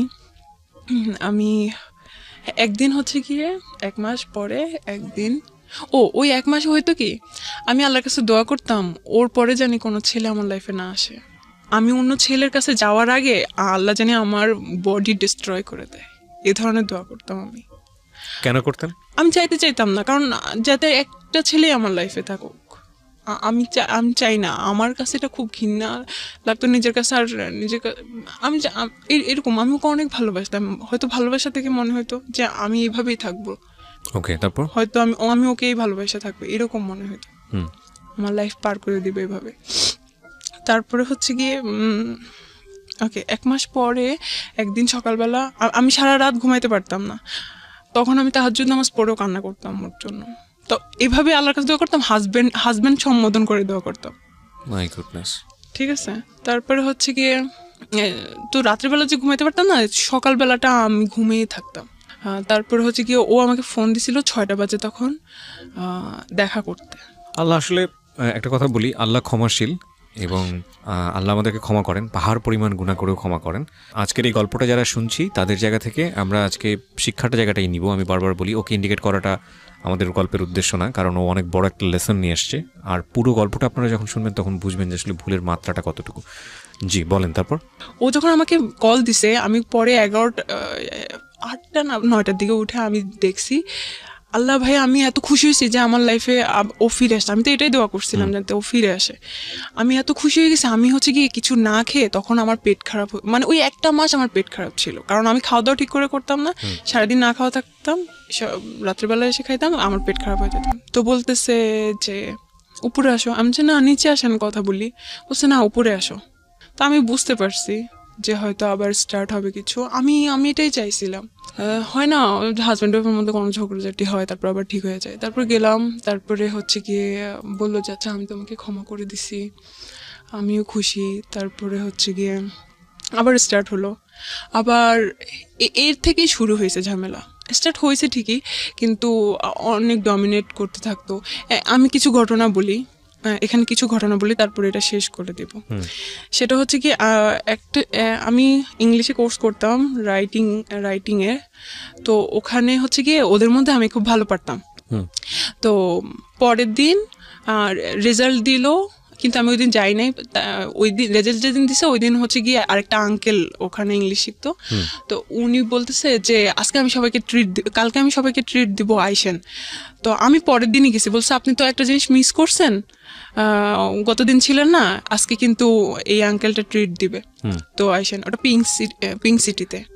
তারপর হচ্ছে গিয়ে আমি ওকে ফোন দিলাম। আমি আচ্ছা স্যার, আমি তো হচ্ছে গিয়ে বাসা বলে আসি না, আমি একটু বাসা বলি। তো আমি আমার ফুপুকেও জানালাম, বলি আচ্ছা ঠিক আছে যাও, খেটে আসো। তারপরে ওকেও ফোন দিলাম যে এরকম বলছে আচ্ছা ঠিক আছে, আমি কিন্তু তোমাকে ফোন দিতে পারি, যখনই বলবো তখনই কিন্তু চলে আসতে হবে। তো আমি বলছি আচ্ছা ঠিক আছে, কখন? কারণ ওরা তো 2টার দিকে ম্যাক্সিমাম টাইমে হচ্ছে 2টায় লাঞ্চ থাকে, শুক্রবার জুমা নামাজের পরে 2টার পরে হয়তো লাঞ্চ থাকবে, তো আস্তে আস্তে একটু দেরি হতে পারে। বলছে না, কিন্তু বেশি দেরি করা যাবে না, তাড়াতাড়ি করে চলে আসো। আমি কিন্তু তোমার জন্য অপেক্ষা করবো। আচ্ছা ঠিক আছে। তো আমি গেলাম, ওই কিন্তু পারমিশন দিল, ওকে গেলাম। এখন ভাইয়া ওখানে আনফরচুনেটলি একটা বার্থডে পার্টি ছিল, তো ওটার জন্য সিটগুলো খালি ছিল না। ওকে তো আমাদের একটু দেরি হয়ে গেছে। আচ্ছা যাক, যাই হোক, ও খাওয়া পাতে মাত্র শুরু করছি, ওখানে আমার টিচাররা আরো ওই ক্লাসের আরো আপু ভাইয়ারা, মা কয়েকজন বড় বড় ইয়ে ছিল, সবাই খাইতেছি। ওই টাইমে ও আমাকে ফোন দিতে আসে। ওই সময় আমি কি খাওয়া পাতে ওখানে রেখে চলে আসবো? মানুষ কি ভাববে? ওরা কি জানে আমার রিলেশন আছে বা এরকম কিছু? আমি বলতেছি আমি আসতেছি, আর একটু সময়। সে কন্টিনিউয়াসলি ফোন দিয়ে যাচ্ছে। তারপর আবার বৃষ্টি শুরু হয়েছে। আমি যে এরকম করতেছি, তাড়াহুড়া করতেছি, বাসায় যেতে বলছে। হ্যাঁ, আমি যে তাড়াহুড়া করতেছি, স্যাররা বুঝতে পারতেছে যে তুমি এমন করতেছো কেন, বসো। আরে ও চিন্তা করতেছে হয়তো আমি কিছুক্ষণের সময় ফ্রি পেয়েছি বাসার মধ্যে, সো এতটুকু তুমি যদি মিস করে ফেলো তাহলে ফ্রি পাবো না। হ্যাঁ, ইন্টেন্স গুলো দেখেন আপনারা, এবং এগুলো কিন্তু আমাদের সোসাইটিতে এখন অনেক কমন, খুব কমন স্টোরি। বিশেষ করে মেয়েরা আজকের এই গল্পটা একটু ভালো করে মনোযোগ দিয়ে শোনেন প্লিজ। হ্যাঁ, ওকে। তারপর কারণ পরে তো আর সময় পাবে না। ও অনেক সময় ম্যানেজ করছে আমার জন্য। সো এমনিতেই কথা বলতে পারে না, এমনিতেই কথা বলতে পারে না, 1 মিনিট 2 মিনিট কথা বলে। তারপর হচ্ছে গিয়ে আমি তো অনেক করতেছি ওখান থেকে আসার জন্য, বৃষ্টি হইতেছে। আমি বলছি না স্যার, আমাকে যাইতে হবে বাসায়। বলছে আল্লাহ, এই বৃষ্টি তুমি যাবা কিভাবে? দাঁড়াও আমি সিএনজি ঠিক করে দিয়ে এসি। পরে হচ্ছে গিয়ে করতে করতে 5টা বেজে গেছে আমার ওখানে আসতে। পরে আমি ওকে ফোন দিতেছি, ও হচ্ছে গিয়ে পিক করতেছে না। আমি মেসেজ পাঠাইতেছি, ফোন করতেছি। আমি ওখানে 8টা 8:30 পর্যন্ত দাঁড়াইছিলাম ওই জায়গায়, যে ও ফোন ধরবে, আমি দেখা করে তারপর বাসায় যাব। ও ধরতেছিল ওই না। তারপর আমি বলছি আমি কিন্তু এখানে, আমি মাঝে মাঝে খুব মানে করতাম আর কি, ক্রেজি হয়ে যাইতাম। আমি বলছি আমি কিন্তু এখানেই দাঁড়ায় থাকবো, আপনি কিন্তু না করলে। ও অনেক ঘাবড়া ছিল। বলছে আচ্ছা ঠিক আছে, কতক্ষণ দাঁড়ায় থাকো, জানে তো আমি একটা সময় যাবোই বাসায়। 8:30 9টা বেজে গেছে। তারপর হচ্ছে কি আমি বাসায় চলে আসছি। একটা স্বভাব ছিল কি, কোন ঝামেলা হইলে ও 4 দিন 5 দিন কথা বলতো না, এটা আমার শাস্তি। আচ্ছা যাক, এরকম আমি হচ্ছে গিয়ে ভার্সিটিতে ভর্তি হই, ভার্সিটিতে আসা যাওয়া করতেছি।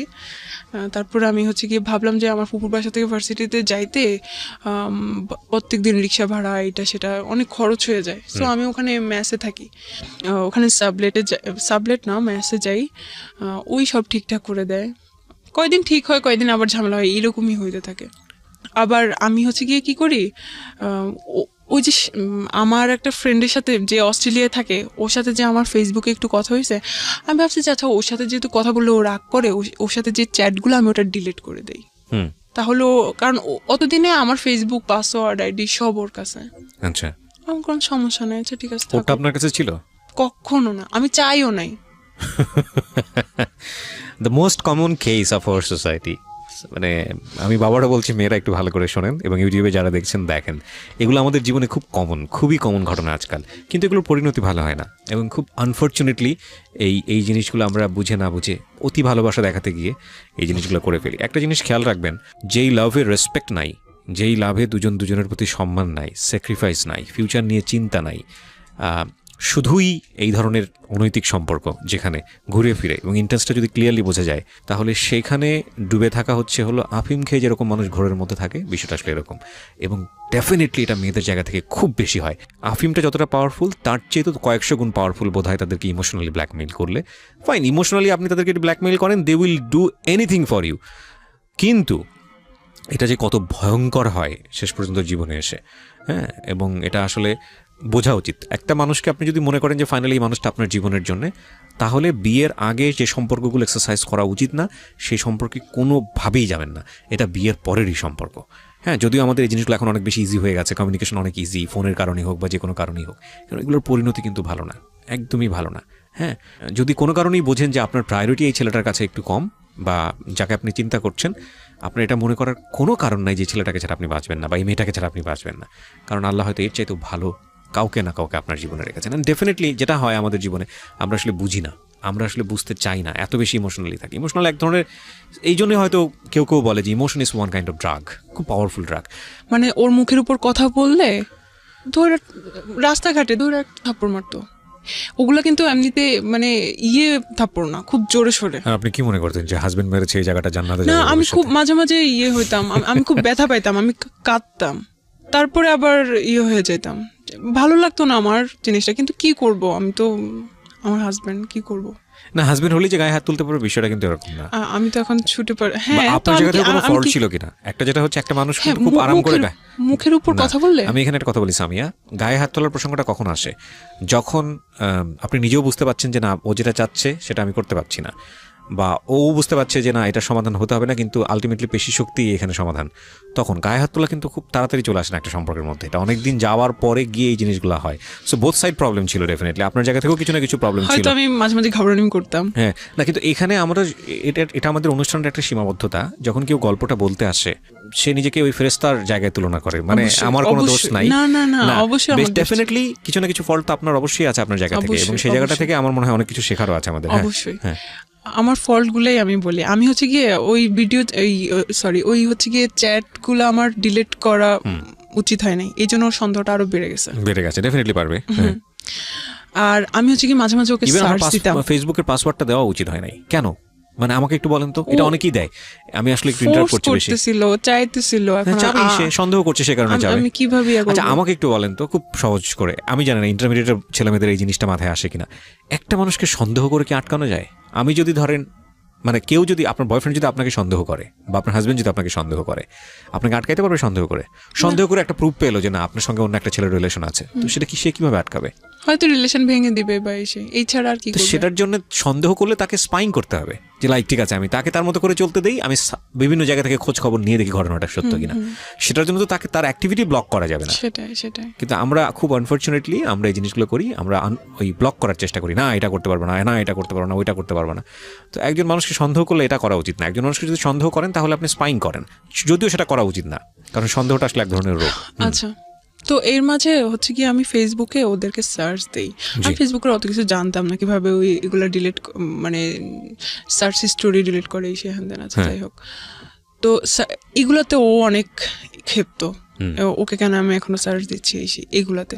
তো আমি সার্চ দিয়ে দেখতেছি আর কি, জাস্ট ওরা কি করতেছে বা সে হ্যান তেন, ওইরকম কোনো ইন্টেনশন ছিল না। হ্যাঁ, এগুলাই আমার ভুল ছিল, আমার এটা করা উচিত হয়নি, এই জন্য এগুলো নিয়ে ঝামেলা হইতো। তারপরে আমি যদি আমার কোনো ফ্রেন্ডদের সাথে হচ্ছে কি 9টার পরে কথা বলতাম, এটাতে ঝামেলা হইতো।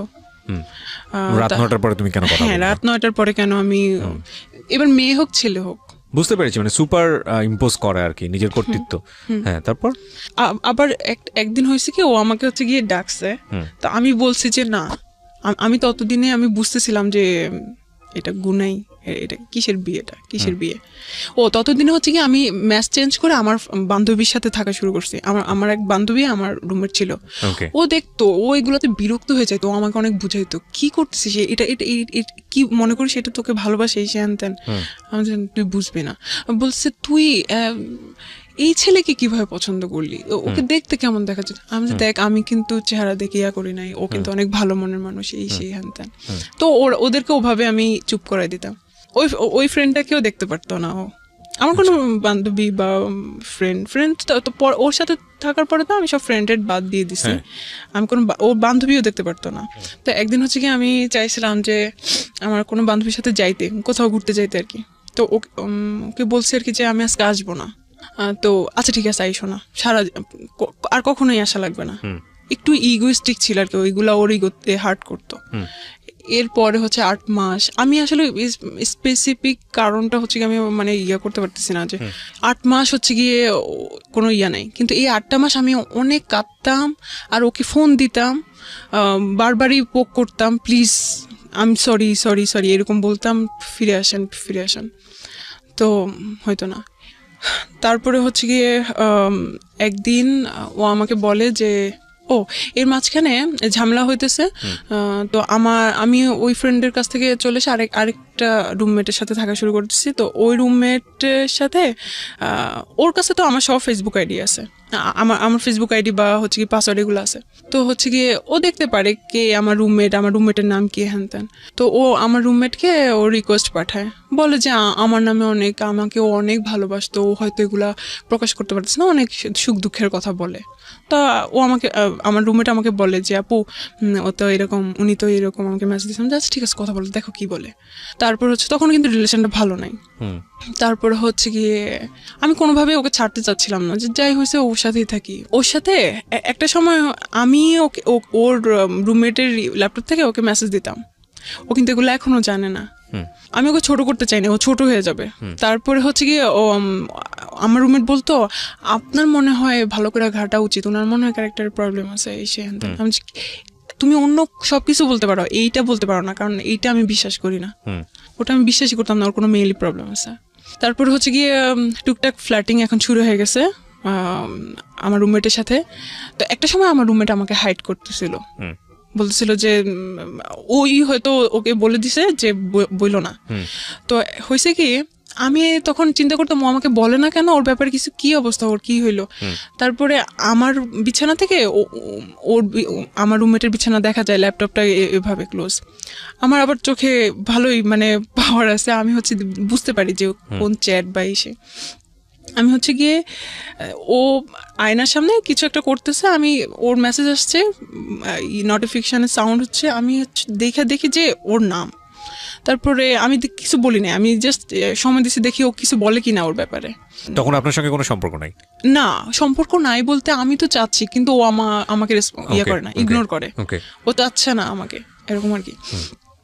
তারপরে হচ্ছে গিয়ে কি পেলেন আপনি? কয়েকদিন পরে আমি ইচ্ছা করে ওর কথা উঠাইছি যে কি অবস্থা এখন, কি আর মেসেজ দেয়, কি বলছে না তেমন, কই না তেমন কিছু না। আরে আমি কেন ভাই আপনার বয়ফ্রেন্ডের সাথে কথা বলতে যাবো, আমি এগুলোতে ইন্টারেস্টেড না, আপনারা যা খুশি, এমন ভাবে কথা বলো আমার রুমমেট। তারপর বলছে, আমি বলতেছি আমি তো সেদিন দেখলাম যে মেসেজ করছে, তুমি খেয়াল করো নাই কি বলছে? আমি শুনতে চাইছিলাম যে ও কি বলে। তারপর বলছে ও আচ্ছা তাই নাকি, দেখি নাই তো, আচ্ছা দেখি, আমি চেক করে দেখি। পরে আমাকে সব চ্যাট, আমি বলছি দাও, আমি একদম সাথে যাই ওর বিছানায়, সব দেখি একদম, আমি সব স্ক্রিনশট আমার কাছে নিয়ে আসি। যেগুলো দেখি সেগুলো হচ্ছে গিয়ে ওর ফ্ল্যাটিং টাইপ, যেগুলো একদম কবি ভাব, কোনো মেয়ে হ্যাঁ ইচ্ছা করলে সবাই পড়ে যাবে। আল্লাহ কি বলেছি, প্রথমেই বলেছি যে ইমোশনালি ব্ল্যাকমেইল করা, ইমোশনালি দুর্বল করে ফেলা। হ্যাঁ, তারপরে হচ্ছে গিয়ে একদিন ও আমাকে বলে নাই, ওর আমার রুমমেটটা হচ্ছে গিয়ে তার বান্ধবীর মামার বাসায় গেছিল তারপর রোজার সময়। তারপরে ও এসে আমাকে বলে যে কি আপু জানেন কি হয়েছে, আল্লাহ কি হয়েছে, উনি তো আমার সাথে দেখা করছে। তাই নাকি, কি হয়েছে, কি বলছে? আরে আপনি জানেন না, কয়েকদিন আগে থেকে আমাকে বলতেছিল তোমার সাথে দেখা করব, কথা আছে। তো আমি ভাবছি আপনার ব্যাপারে কিছু কথা বলবে, হয়তো আমার রিলেশনটা ঠিক করে দিতে পারলে ঠিক আছে, ভালো।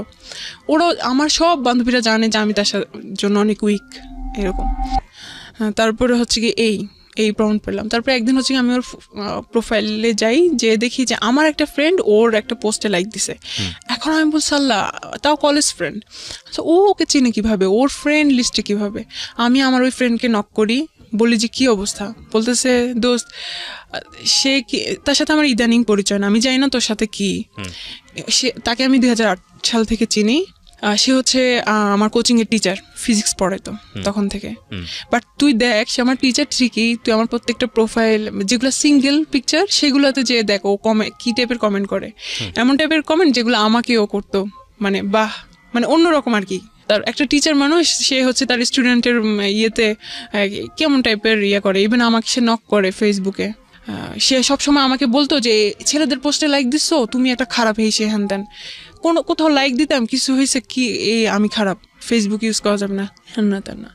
কিন্তু সে যে এগুলো আমি টাইম সহ দেখতেছিলাম, ততদিনে আমি ফেসবুকে অনেক কিছু জানি, টাইম কতদিন কিবার ও তো এইসব মেয়েদের সাথে ফ্লার্টিং করেই আসছিল। ফাইন্ড আউট করে লাভটা কি? আপনি ফাইন্ড আউট করে, ও তো আপনাকে বলে দিয়েছে যে সে আপনাকে আর চায় না, তারপরে ফাইন্ড আউট কেন করছিলেন? ফাইন্ড আউট করতেছিলাম এই জন্য যাতে আমার সুবিধা হয় ওকে হেট করতে, আমি যাতে এনার্জি পাই। You got all those things. Find out করার পর আপনি পেলেন ওকে হেট করার মতো, তারপরে কি হলো?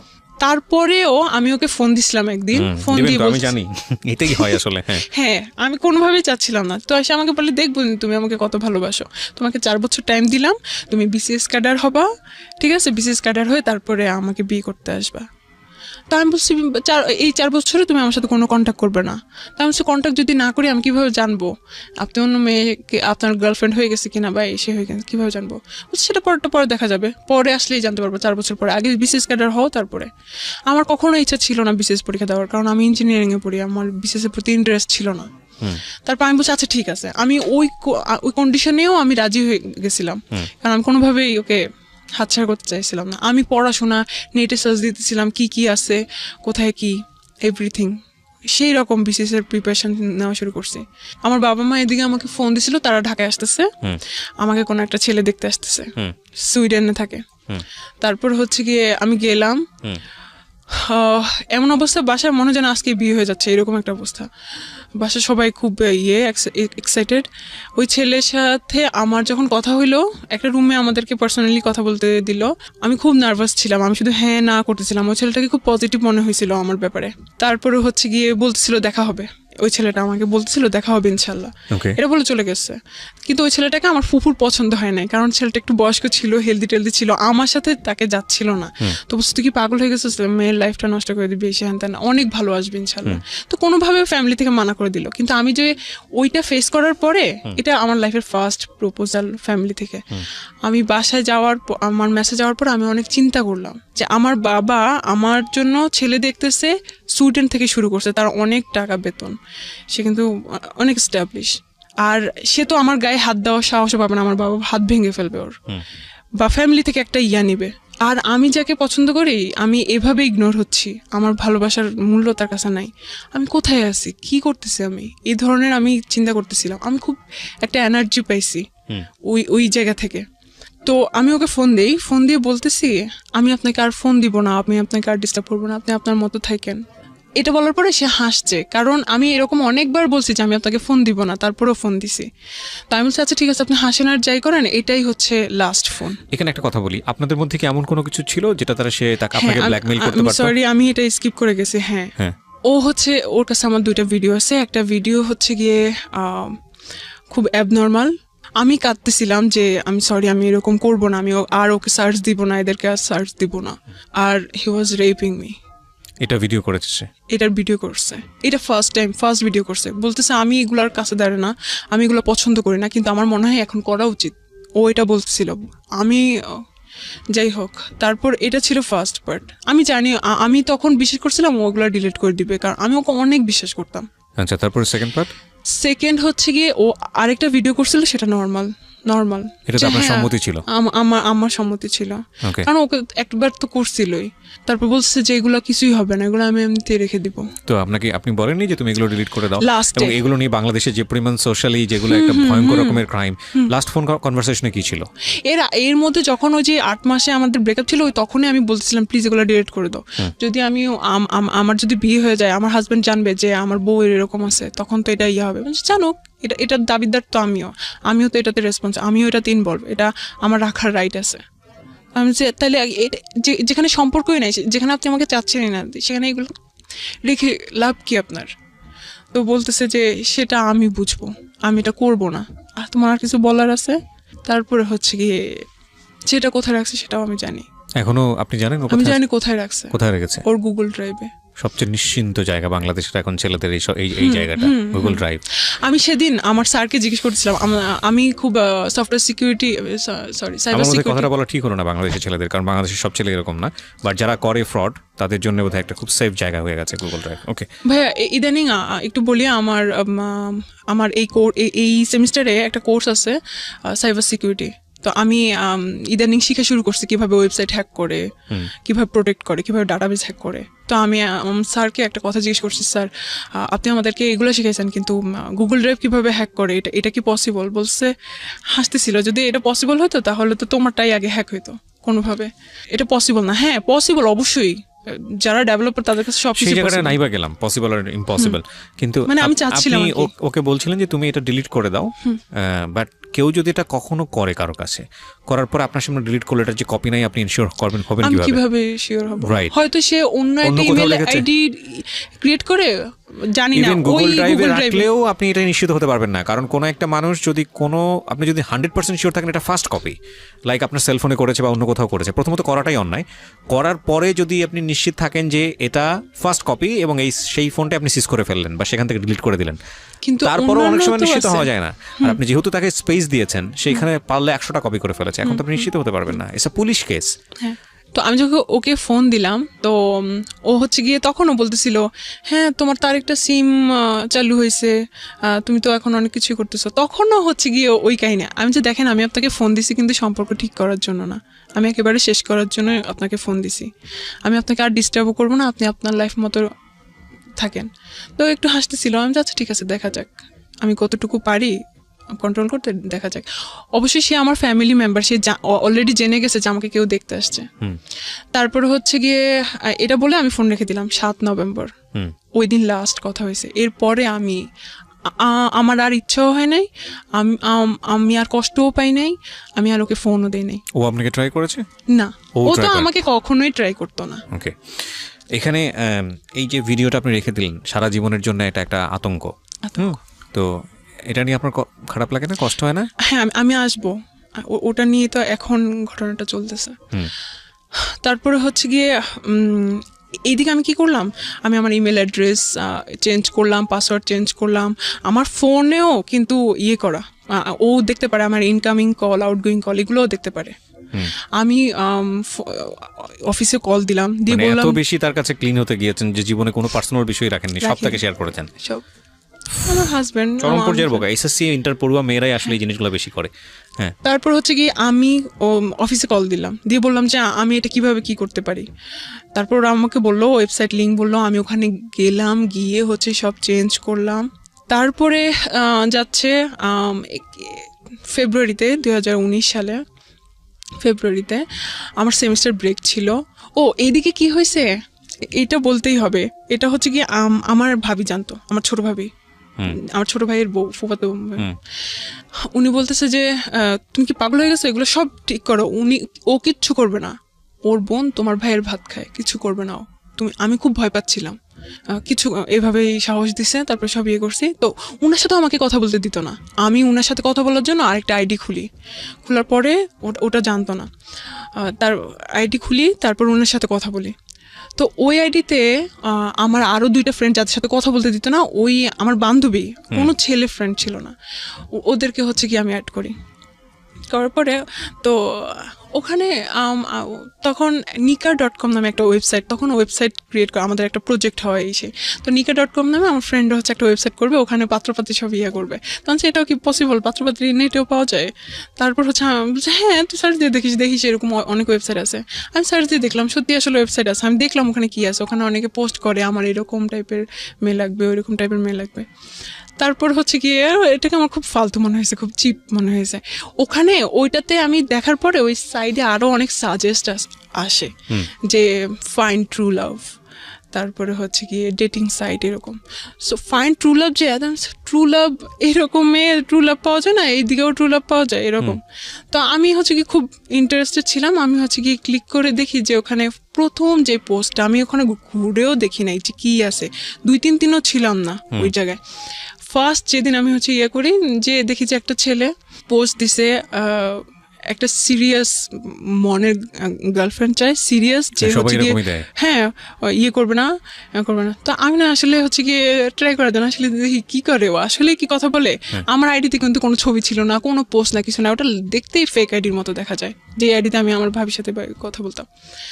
তারপরে হচ্ছে গিয়ে ওই আইডিতে আমি জাস্ট একটা হাই দিই, আমি চলে আসি, ওখান থেকে স্কিপ করে আমি আমার আইডিতে চলে আসি, আমি করি। তারপরে হচ্ছে গিয়ে দেখি কতক্ষণ পর আবার যে দেখি ওই ছেলে আমাকে হ্যালো বলে হাই। তা আমি বলছি আমি বাংলাদেশ থেকে, please don't think that I am fake or something like that. ফার্স্টে একটু আমি না তখন ওর প্রোফাইলটা চেক করি না, যখন ওর দেখতেছি রিপ্লাই দেওয়া শুরু করছি, তখন আমি যে দেখি ও হচ্ছে শ্রীলঙ্কান, বাট ওর ফেসটা হচ্ছে কি খুব টাইপের, ঠিক আছে। তো আমি ওকে অনেক কথা হয়, তো বলতেছে যে আমি হচ্ছে কি ছবি দেখতে পারি, আমি নিজে থেকেই বলতেছি যে আপনি চাইলে আমার ছবি দেখতে পারেন, কিন্তু আমি আমার ছবি হচ্ছে গিয়ে প্রোফাইলে দিতে কমফোর্টেবল ফিল করি না। তারপরে বলতেছিল যে আচ্ছা ঠিক আছে, হ্যাঁ অবশ্যই আমি কার সাথে কথা বলতেছি আমি দেখতে চাই। তো আমি আমার ভাইয়ের সাথে থাকা একটা ছবি দিছি, দেওয়ার পরে হিজাব সহ, ঠিক আছে, দেওয়ার পরে ও কতক্ষণ পরে বলতেছিল you are so cute, but এই প্রবলেম, আমাদের এই ধরনের কোনো প্রবলেম নাই, কিন্তু তোমাদের ইয়েতে এইরকম সমস্যা যে কাউকে বিয়ে করা। সে খুব সিরিয়াস ফার্স্ট থেকে, সে ভাবছে যে আমি তাকে রিকোয়েস্ট মেসেজ পাঠিয়েছি, হয়তো আমি রাজি যে বিয়ে টিয়ে টাইপের বা রিলেশন করতে রাজি, এই টাইপের ও কথা বলছে। এবং আপনি তার সম্পর্কে তেমন একটা জানেন না? জানি না, কিছু জানি না। তারপরে হচ্ছে গিয়ে আমি বলছি আপনি কি শ্রীলঙ্কা থেকে আমি তখন হচ্ছে গিয়ে বানানটা ভুল করছি, শ্রীলঙ্কা লিখছি, শ্রীলঙ্কা। তো হাসতেছিল এভাবে। তারপর হচ্ছে গিয়ে বলতেছে যে এটা আমি আসলে চাই না আমার জন্য কোনো কমপ্লেক্সিটিতে তুমি পড়ো, কারণ তোমাদের ইসলামে হচ্ছে গিয়ে এটা পারমিট করে না। তো আমি বলতেছি যে আল্লাহ, তাই নাকি? আপনি মুসলমান না? আমি তখনও দেখি নাই, আমি প্রোফাইলে দেখতে পাচ্ছিলাম না। তার বলছে না আমি বুদ্ধিস্ট। তারপর আমি বলতেছি যে ও, আমি এটাকে কিছুই মনে করি না, কারণ আমি কি তাকে বিয়ে করতে যাচ্ছি নাকি। আমি বলতেছি যে হ্যাঁ সমস্যা নাই, you can stay with me as a friend. তো বলতেছে যে না বাট এটা প্রবলেম হবে, আচ্ছা আমি কি যাওয়ার আগে আমি তোমার একটু ভয়েস শুনতে পারি? তো আমি আসলে আমি মেসেঞ্জার কীভাবে ভয়েস সেন্ড করতে হয় আমি আসলে যাই না। সো আপনার হোয়াটসঅ্যাপ থাকলে আমি হোয়াটসঅ্যাপে হচ্ছে গিয়ে করতে পারি। তো আমাকে হোয়াটসঅ্যাপ নাম্বার দেয়, আমি হোয়াটসঅ্যাপ নাম্বার দিই, হোয়াটসঅ্যাপে হচ্ছে গিয়ে আমি ভয়েস রেকর্ড পাঠাই। তো ও খুবই ইমপ্রেস আমার প্রতি ফার্স্ট থেকেই। মানে আমার আমার ভাইয়ের সাথে যে ছবি ওটা দেখে নাকি খুব ইমপ্রেস আমার প্রতি। তারপর হচ্ছে কি বলতেছে খুব কষ্ট বা আফসোস হচ্ছিল আর কি ওর, যে আমি হয়তো ওকে রাখতে পারবো না ধর্মের কারণে, হয়তো ও চলে যাবে এরকম। তো আমি আসলে হ্যাঁ এটা পসিবল। আমি তখনও সিরিয়াস না, আমি এমনিতে বলতেছিলাম যে হ্যাঁ বিয়ে করা পসিবল যদি কেউ কনভার্ট করে। বলছি না আমি তো এটা কখনোই করবো না, আমি তো কনভার্ট কখনোই হব না। তো আমি বলছি তাইলে এটা পসিবল না, কারণ এটা এরকম কোনো সিস্টেম নাই। তো বলছে আসলে সিস্টেম নাই না, এটা হচ্ছে কি ও তো ওর ধর্মের মতো কথা বলে, তাই না? ও তো আর আমাদের ধর্মের ব্যাপারে তো জানে না। তো বলছে আসলে এটা মানুষের বানানো রুলস, এটা আসলে সিস্টেম না। তা আমি বলছি যে না মানুষের বানানো রুলস না, এটা হচ্ছে এরকম। তো বলছে যাই হোক আমি মনে করি যে ধর্মের কারণে ভালোবাসা করা এটা ঠিক না, হ্যান ত্যান। ওর মতো করে লজিক দিচ্ছিল। সেদিন হচ্ছে কি আমরা এরকম মানে কথা কাটাকাটি করতেছি সাইলেন্টলি, মানে সেরকম ফাইটিং না। একটা জিনিস খেয়াল রাখবেন এখানে, একটা বিষয় যে এলডিআর যেটাকে বলে লং ডিস্টেন্স রিলেশনশিপের ফিলিংসটা আরও অনেক বেশি দ্রুত দৌড়ায়। মানে দ্রুত দৌড়ায় বলছি আমি যেটা বোঝাচ্ছি যে আসলে একটা মানুষ পাশাপাশি আছে, তাকে দেখে ভালো লাগা, তাকে দেখে জীবনে নেয়া, এটার জন্য প্রচুর ইকুয়েশনের সময় হয় এবং তারপরে কোনো একটা গুণ দেখে হয়তো তার প্রতি মানুষ ইমপ্রেস হয়। কিন্তু লং ডিস্টেন্স রিলেশনশিপে যেহেতু দেখা না দেখা, কাছে পাওয়া, এরকম অনেক বড় একটা দূরত্ব থাকে, তখন অদ্ভুতভাবেই সাইকোলজি নিয়ে যারা পড়াশোনা করেন তারা এই বিষয়গুলোকে খুব সুন্দর করে ব্যাখ্যা করতে পারবেন। বাট আমার কাছে যেটা মনে হয় যে আপনার কাউকে ভালো লাগার জন্য আপনার ভেতরে যেই সব ফিলিংস থাকা প্রয়োজন, সেই ফিলিংসগুলো নিয়ে যেই মানুষটার অবয়ব আপনার মধ্যে তৈরি হওয়া প্রয়োজন, লং ডিস্টেন্স রিলেশনশিপে এই জিনিসটা খুব দ্রুত হয়। অর্থাৎ আপনার মধ্যে মনে হতে শুরু করে যে না এই মানুষটা বোধহয় সব কিছু, আমি যেটা চাই সেই সব গুণের অধিকারী। এবং আমার মনে হয় যে মেয়ের ক্ষেত্রে সেটাও হয়েছে। জি, তারপরে কি হলো? তারপরে ভাই ও কোনোভাবে থাকতে রাজি না। আমি যাচ্ছি ঠিক আছে, আমার কি সমস্যা কি, আমি এখানে গেছি আমি তো এই দেখার জন্য, না হলে নাই।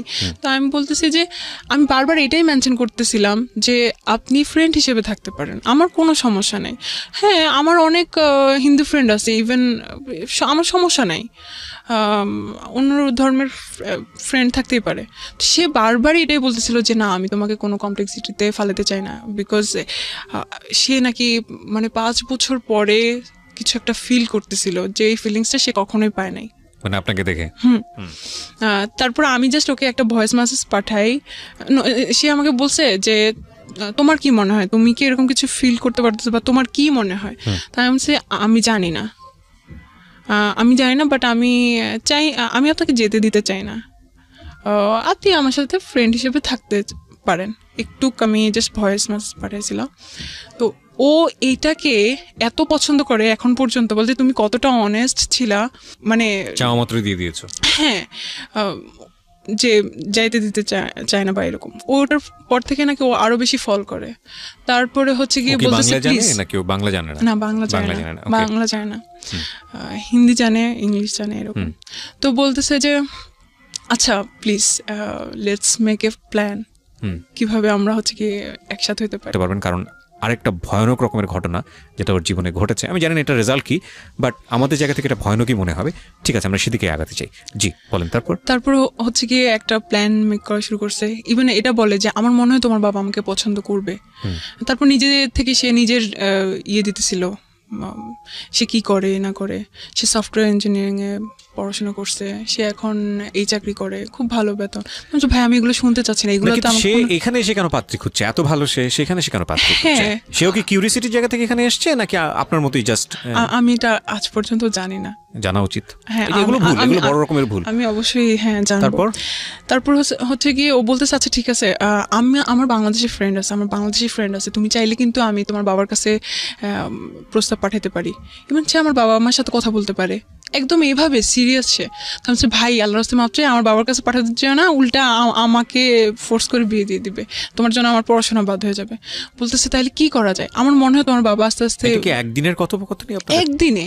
একদিনে সুপার ফাস্ট। হ্যাঁ, তো আমি বলতেছি যে আদারওয়াইজ তো আমরা হয়ে যাবো, তাই না, ডিসকানেক্ট হয়ে যাবো। আচ্ছা ঠিক আছে ভাই, তুমি তোমার মতো থাকো, আমি আমার মতো থাকি। এই জন্য ও এটা এতটুকু পর্যন্ত কেন ডিসকানেক্ট হবেন?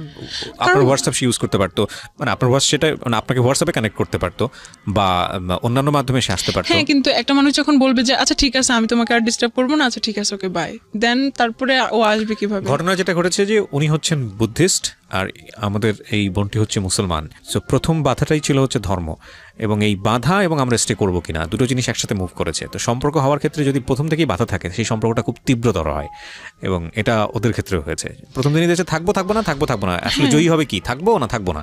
হ্যাঁ, তখন দেখা গেছে যে না, এই বললাম না যে ফুল অফ ইমোশন। হ্যাঁ, তারপরে হচ্ছে কি আমি আসলে এত কমপ্লেক্সিটির মধ্যে জড়াইতেই চাইছিলাম না, কারণ ভাই একটা জিনিস থেকেও করতে আমার ওই অনেক রিলেশনের সাথে এই সম্পর্কে যাওয়ার যে পসিবিলিটি ক্রিয়েট হচ্ছে, সেটার গ্যাপ কতখানি? মানে আগের রিলেশনটা ব্রেকআপ হয়েছে কত আগে? ওটা তো অনেকবার না, লাস্ট ব্রেকআপটা হয়েছে কত? লাস্ট হচ্ছে গিয়ে 2017 সালের মানে গ্যাপ কতটুকু? বয়সের সময়ের গ্যাপ বলতে চাচ্ছি।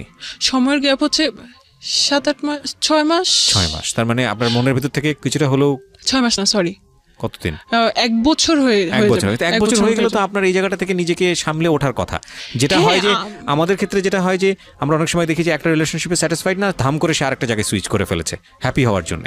হ্যাঁ, সেটা একটা অন্য হিসাব। কিন্তু আপনি তো একটা গ্যাপ পেয়েছেন, তার মানে নিজেকে তো ঠিক করে ফেলার কথা। হ্যাঁ, আমার ওর জন্য কোনো কষ্টই হচ্ছিল না, ঠিক আছে, কোনো কষ্ট ছিল না, কিন্তু আমি ওই ঘটনাগুলো তো ভুলতেছিলাম না যে আমি আর ঝামেলাতে জড়াতে চাইছি। ওকে, তারপর কি করলেন? ও বলছিল আচ্ছা ঠিক আছে তাহলে, হ্যাঁ যেহেতু একটা মুসলিম কান্ট্রি, এটা তো অনেক বাধা থাকতে পারে, অনেক সমস্যা হতে পারে। ইন্ডিয়া এরকম করে কি মেরে ফেলে, ইন্ডিয়া এই ধরনের প্রবলেম। এগুলো আপনাদের কথোপকথন? হ্যাঁ, আমরা এগুলো বলছি। তো এরকম অনেক ঘটনা আছে। তারপর হচ্ছে কি বলতেছে আচ্ছা তাহলে কি করা যায়, তাহলে তোমার কি এরকম কোনো প্ল্যান আছে বাইরে যেয়ে তুমি পড়াশোনা করবে? আমি হ্যাঁ এটা তো আমার আগে থেকে প্ল্যান আছে। তো বলছে হ্যাঁ এটা খুব ভালো বুদ্ধি, তাহলে হচ্ছে কি আমরা তুমি পড়াশোনার জন্য বাইরে যাবা, দেন আমরা ওখানে মিট করবো। আমি বলছি ভাই এখনো তো অনেক দেরি, ওটা বলছে সমস্যা নেই আমি অপেক্ষা করব। তারপরে হচ্ছে গিয়ে আমি বলছি আচ্ছা ঠিক আছে দেখা যাক। তারপরে কথাবার্তা হয়। এখানে আমি ওকে বোঝানোর চেষ্টা করি যে আমাদের ইসলামটা অনেক সুন্দর, এটা অনেক পিসফুল। মানে সামহাউ আপনি ওকে চিন্তা করছিলেন যে ওকে কনভার্ট করা যায় কিনা? হ্যাঁ, কারণ আমি তো অতটুকু পর্যন্ত আমার মেন্টালিটি যায়, মানে অতটুকু পর্যন্ত আমি চিন্তাই করি নাই। আর আমি তো অতক্ষণ পর্যন্ত এত সিরিয়াস ছিলাম না, এত ভালোবাসা বা তেন। আমি চাচ্ছিলাম যে একটা ছেলে আমাকে পছন্দ করে, একটা অন্য রিলিজনের, আচ্ছা ঠিক আছে দেখি ও হয়তো ভালো আমাকে ভালোবাসে। আপনাকে মানে আমি বুঝলাম না, একদিনের মধ্যে আপনাকে পছন্দ করে ফেলেছে? হ্যাঁ, এবং সে বিয়ে শাদী করার জন্য রাজি? হ্যাঁ। তো ও জানতো না ওর ধর্মের সঙ্গে আপনি যান না, ক্লাস করেন? বলতেছে ওদের কোনো সমস্যা নাই, ওদের এই ধরনের কোনো প্রবলেম নাই। এটা ওর কথা ছিল? হ্যাঁ, ওর ফ্যামিলিতে এই ধরনের কোনো প্রবলেম নাই। ভাইয়া একদিন হচ্ছে গিয়ে আমি একদম ডিসিশন নিয়েই ফেলি যে আমি এই ঝামেলায় জড়াবো না, এখানেই আমাদের স্টপ করা উচিত। আমি ওকে এভাবে ডিরেক্টলি বলি যে উই শুড স্টপ হিয়ার।